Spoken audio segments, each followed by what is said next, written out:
Win Daily family.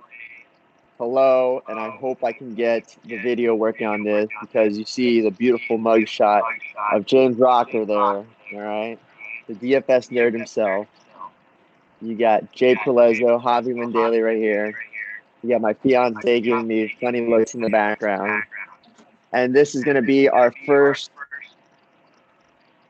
Beercast, we can call it, right? Cheers to that.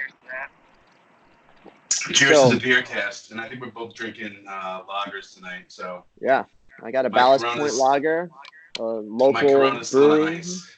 Oh, is it? I'll get a couple in a little bit. Rocker, say what's up, man. Sorry, I took your thunder. No, man, you're good. You're good. I'm happy to be here with you, Javi. Coast to coast here, really. New York to Cali connection. Yeah. We're gonna break down some DFS baseball. We're going to take our minds off this crazy times we're living in. Still feeling good. I'm on day I don't know even what the hell is today? Thursday. So I'm on day 7 of my quarantine life actually. Yeah.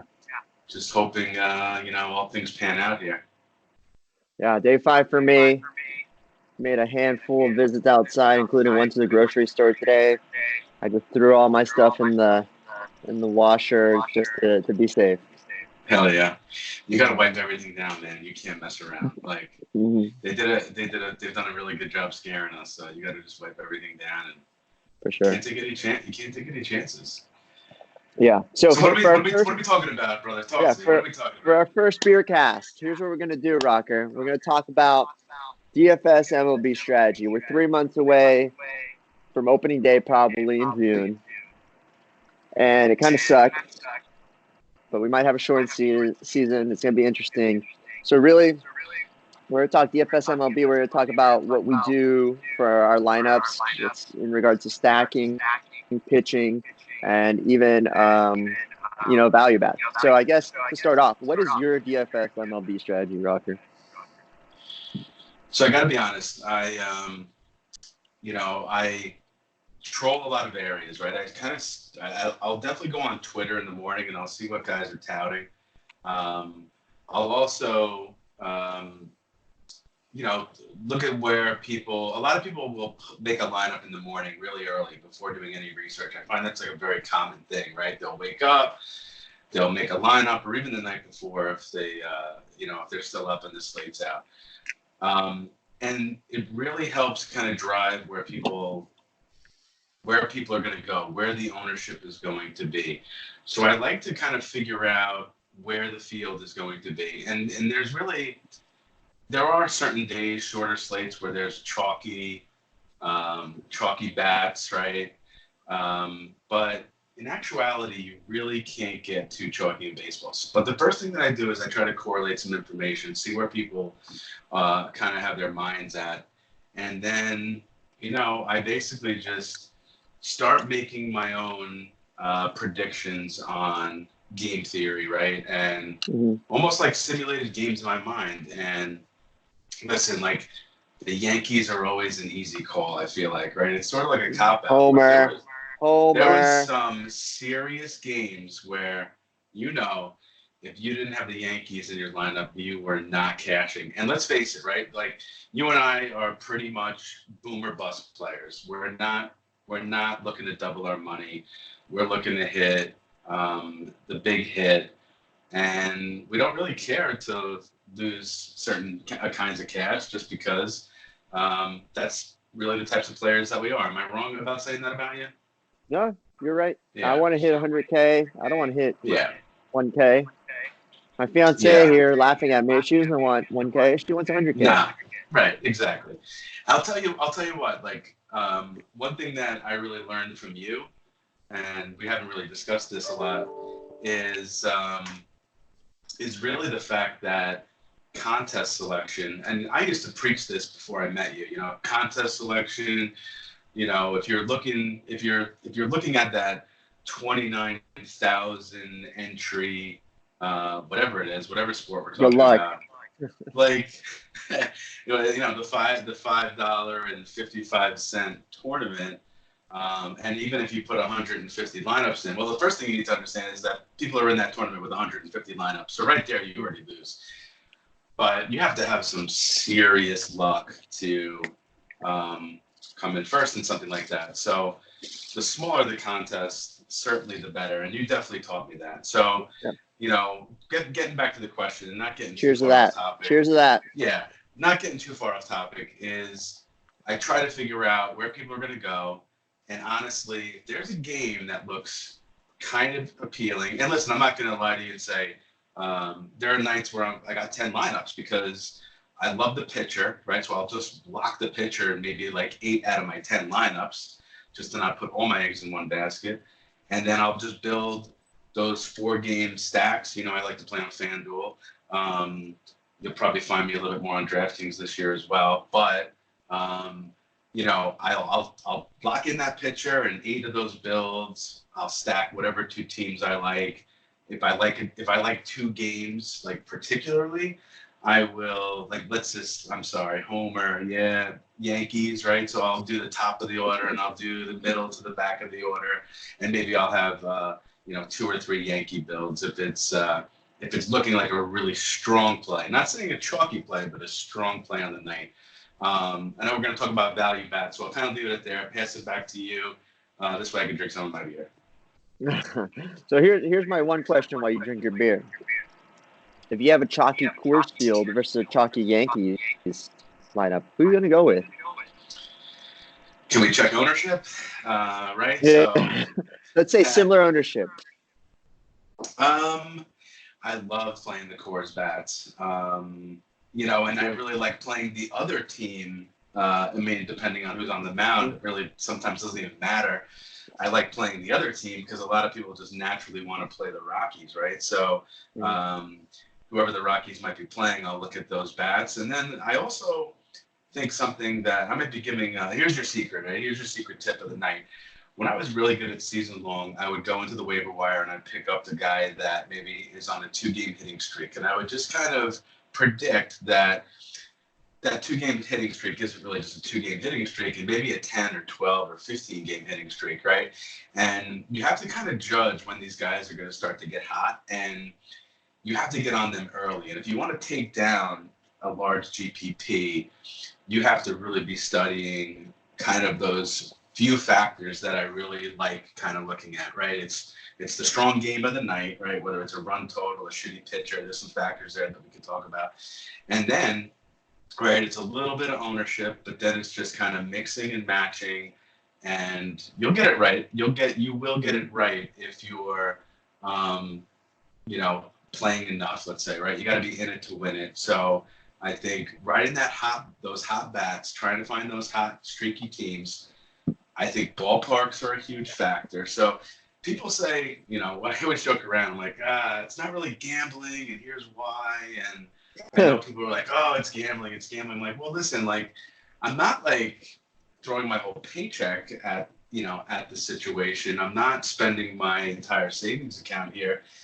I'm using smart money, I feel like, to build, good lineups based on strategy and research. And listen, there's days where I have no time. I'll just throw something in, and honestly, you know what I'm about to say. That lineup sometimes hits the nuts just because it's how it works. But so that happened to me. I was on the way back from Lake George last summer, and I took a whole week off. It was right before the WFBC or whatever it was, and I ended up coming in first place in like a smaller contest. But I literally did it on the side of a rest stop just with no research. So that will happen all the time. I think I finished my beer while you were talking, so thanks for that. I appreciate it. I like it. I got to go get another one, actually. What do we do? Pause this and come back? So here's my strategy, Rocker, and here's what I look at before anything. Contest selection is key. I can't preach that enough. I've done 2 videos on that in Win Daily Sports. That's the key, People are like, oh, Javi, I scored more points than you tonight, and I won only $10. Well, sorry that I put up more money and played in a 100-man contest. All I had to do was beat 99 people, not 55,000. So that's key. The other thing I like to look at is weather. I always look at weather when I first start building my lineups. The wind's blowing out, it's hot, it's humid, bats get a Yeah, big heart bump up. So I love heart bats. factors for You know? sure. Yeah. Definitely. If it's cold, wind's blowing in, I love the pitching for that. Fade the bats. But again, Coors Fields is more than likely a lock for me for multiple lineups. I like to do 5 to 10 lineups a day. If Coors Fields on the slate, I'll do Yeah. 5 to 7 Coors Field lineup out of 10. For stacking purposes, I think you like the same as going 4 batters and 4 batters. For me, it's more. I like more the 4-3-1 stack. I like to find that one random guy that might be a value bat, and then go from there. Mm-hmm. I like it. So that's my strategy. Which leads us to value. So, what do you do when you find a value bat? For me, I look at the inexpensive guy that's going up against a meh pitcher, and if he's at the top of the lineup, that's what I look at. You know, Sure. there's a min salary Oscar Mercado, which he's not going to be min salary, going against Baltimore Orioles, and he's batting second. I'm Yeah. going to lock him in. I don't know how many times I locked that guy in at so cheap. I'm smiling. Very You can see me underpriced. smiling, man. Like, Why are you laughing? that guy was, no, man, he was so cheap, and I kept locking him in. Same thing with you. I think that was before we even knew each other, but I'm smiling because I remember when that lineup was just cashing every single night, it felt like, right? But yeah, you're exactly right. And I think something that you mentioned, which is really important that people don't realize, is that, guys, if a guy's batting first, second, or third, they're going to get more at bats technically in most games than other guys. So that's more opportunities. We look for opportunities in DFS, and that top of the order is always going to give you more opportunities than anything else. Yeah. What else do you do for value, Rocker? I look at those. I like those team implied totals. So I like looking at the over/unders in the games and making a determination that there's going to be a team that ends up having, a really good high run game. And I just kind of like you said, look for that guy towards the top of the order. I think guys that are under, I can't think salaries right now off my head. I'm going to click into one of these contests here, but guys that are under like 4,000, what was it? Let me look here. For FanDuel or DraftKings? FanDuel? Yeah, for FanDuel, right? So like anybody that was, under a certain price tag, I'd jump all over that. It happened with a lot of Toronto guys last year. It happened with all, it's kind of like the teams that you kind of don't want to play. And honestly, you end up looking at the end of the night, which winning stack what it was, and I guarantee you it's probably one of those value bats that we had selected is right in the heart of that stack. So, I like that a lot, that kind of theory. Same thing on DraftKings. I think DraftKings is just a little harder because you got to get both pitchers right, or at least close to that. Yeah, for FanDuel, for those of you new to DFS and MLB FanDuel last year, and hopefully it'll keep it the same, you only need one pitcher. On DraftKings, you need 2 pitchers. On DraftKings, I don't know how much you played that, but for me, it was more a balanced approach, even if I liked the most expensive pitcher on the slate. It was tough, but for me, it was always more balanced approach and then get my stack in there. I find it a lot easier to stack on FanDuel, especially to do a double stack. So that's what I like to do. Yeah, because you can go 5 guys right on DraftKings. So, 5 guys from the same team. I mean, definitely can work out, but it can. 5 guys, burgers and fries. Yeah, love that shit. God, I haven't eaten outside.